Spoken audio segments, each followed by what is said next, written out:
Google AdSense approval trick 2025 আরও একটি Google AdSense কিছু সময় পূর্বে অ্যাপ্রুভ হয়েছে।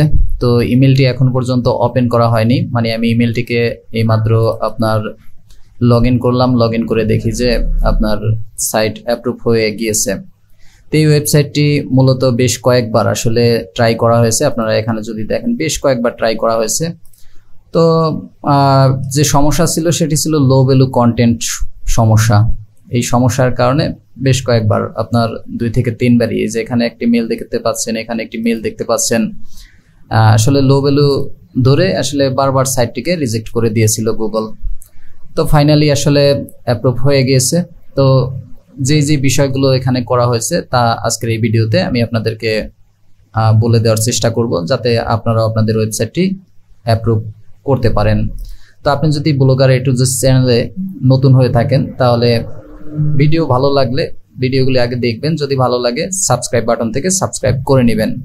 তো আমি এখান থেকে এটাকে কেটে দিচ্ছি।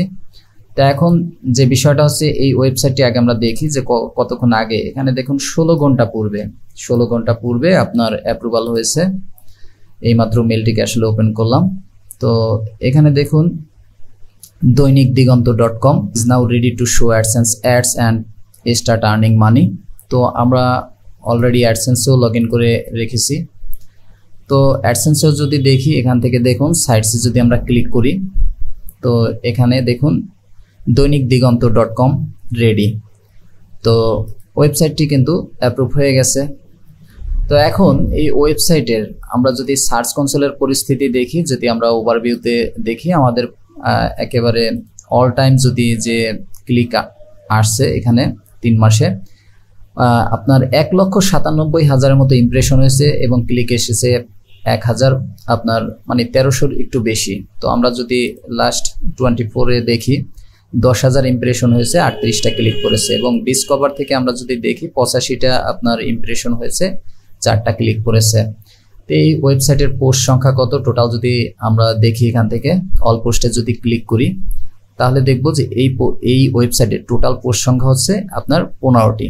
এই 15টি পোস্ট দিয়েই মূলত আসলে অ্যাপ্রুভ করা হয়েছে। এবং এই ওয়েবসাইটটি ভাই যখন দিয়েছিল তখন তার অন্য পোস্ট ছিল, সেই সমস্ত পোস্টগুলি মূলত আপনার ডিলিট করা হয়েছিল।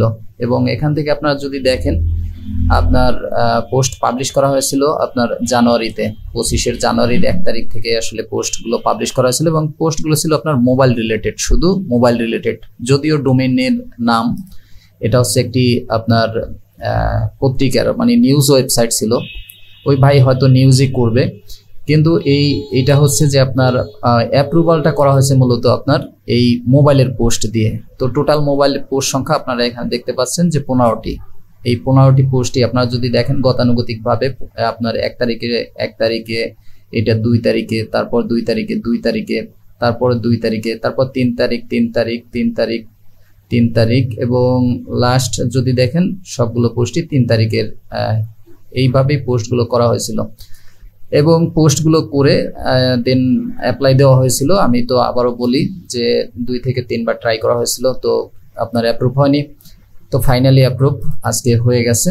তো এখন যে বিষয়টা লো ভ্যালু আসলে যে বিষয়টা আপনারা করবেন, এটা প্রত্যেকটা ভিডিওতেই বলি, আবারও বলতেছি। প্রথমত আপনার ডিজাইন, এই ডিজাইনটার প্রতি অবশ্যই মনোযোগ দিবেন। ডিজাইনটা খুবই গুরুত্বপূর্ণ, অ্যাপ্রুভালের জন্য আপনার ডিজাইনটা খুবই গুরুত্বপূর্ণ। আপনি যদি সঠিকভাবে ডিজাইনটা না করতে পারেন তাহলে কিন্তু আপনার দেখা যাবে যে অ্যাপ্রুভ পেতে আপনার অনেক ঝামেলা পোহাতে হবে। তো আপনি এটা কিন্তু জেনারেট্রেস থিম দিয়েই করা, কিন্তু এটাকে কাস্টমাইজ করা হয়েছে, আপনার CSS দিয়ে কাস্টমাইজ করা হয়েছে।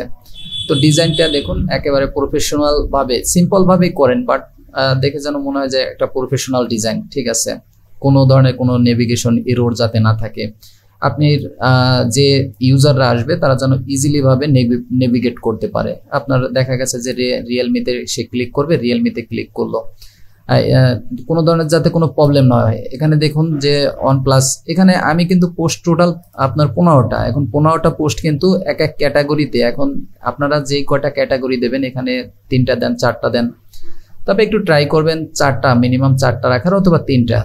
তবে প্রত্যেক ক্যাটাগরিতেই একটা পোস্ট রাখবেন। এখানে দেখুন শাওমি নিয়ে এই শাওমিতে 4টা রাখা হয়েছে, রিয়েলমিতে আপনার এখানে 2টা, OnePlus-এ আছে আপনার একটা, এখানে মোবাইল সেকশনে আবার ওই পোস্টগুলো কি করা হয়েছে, মোবাইলের ভিতর ক্যাটাগরি দিয়ে আবার দিয়ে দেওয়া হয়েছে।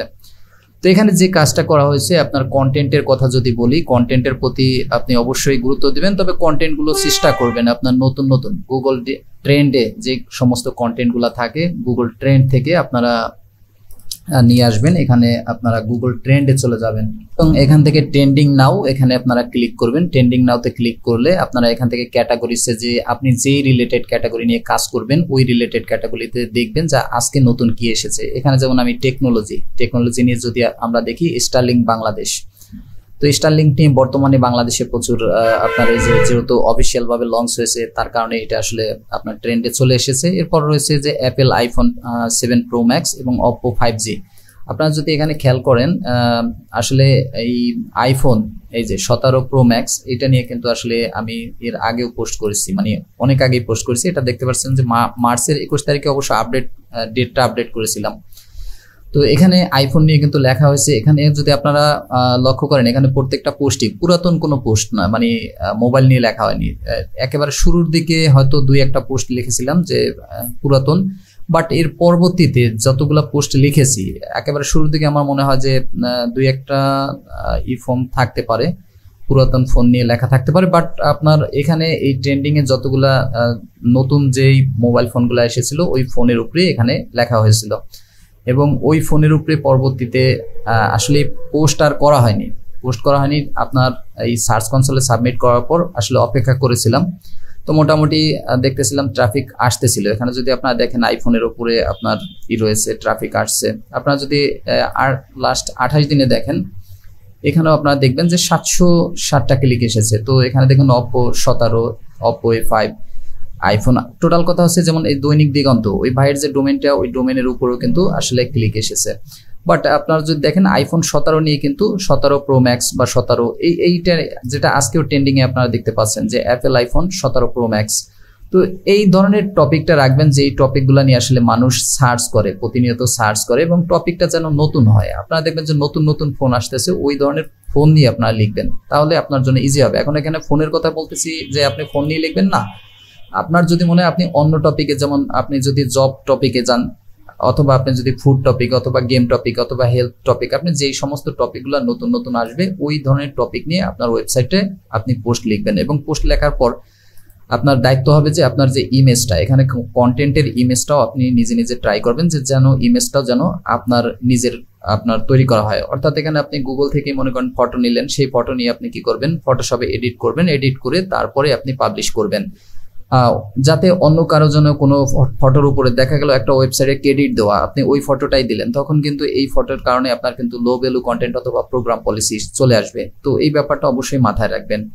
আর কন্টেন্ট কত ওয়ার্ডের হতে হবে এটা আসলে তেমন ম্যাটার করে না, তবে অবশ্যই র্যাঙ্কিং এর ক্ষেত্রে আপনার কন্টেন্ট যদি মোটামুটি ভালো বলতে যে তথ্যবহুল হয় সেই ক্ষেত্রে আপনার দেখা যায় যে র্যাঙ্কটা ভালো করে।